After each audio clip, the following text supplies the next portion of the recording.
In Canada, we often talk about diversity as strength, but there's one area where we as a country still fall behind. The way neurodivergent people are presented on screen and in media through both Canadian and American outlets.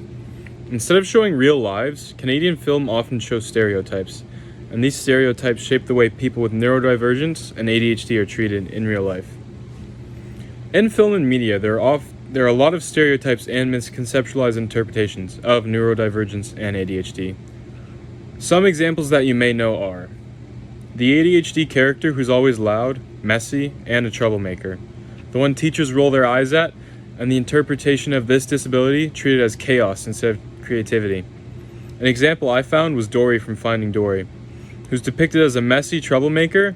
Another stereotypical character is the autistic character who's either emotionless or a genius with no social life, as if those are the only two versions of autism that exist.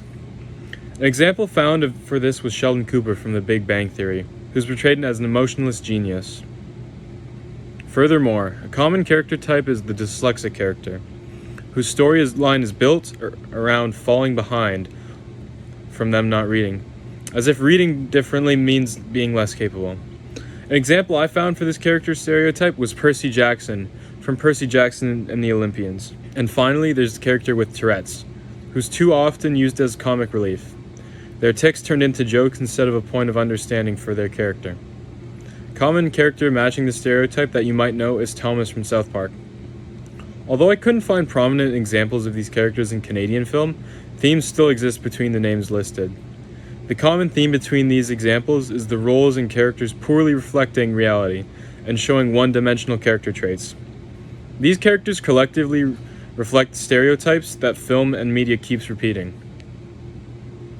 In general, for all social injustices that Canadian film rarely shows is the full human experience behind social injustice and people as a whole, including the representation of neurodivergence. Media fails to show the ADHD student whose fast-thinking mind sparks creative ideas that others would never consider. Media doesn't show the autistic teen who feels deeply and communicates honestly, someone with passion, humor, and sensitivity. It doesn't show the dyslexic learner who solves problems in visual and strategic ways that go far beyond simple reading speed. It doesn't show the person with Tourette's who leads, works, competes, and connects with confidence and intelligence. Neurodivergent people aren't one-note characters. They're full people, but film often refuses to show that. When film repeats the same inaccurate portrayals, it creates assumptions that follow neurodivergent people everywhere. Comments like, "You don't seem autistic," "ADHD means you can't focus on anything," "Dyslexia means you're slow," "Tourette's is funny." These ideas come from real conversations. They come from stories people grow up watching, and when those stories are wrong, real people pay the price. So what do we need instead? We need Canadian films that show neurodivergent people as leaders, not problems. Films that show autistic characters with personalities, not robots. Films that show dyslexic characters who are smart, capable, and innovative. Films that show Tourette's without using somebody's body as a punchline. Most of all, we need stories written with neurodivergent voices, not stories written about them without their input.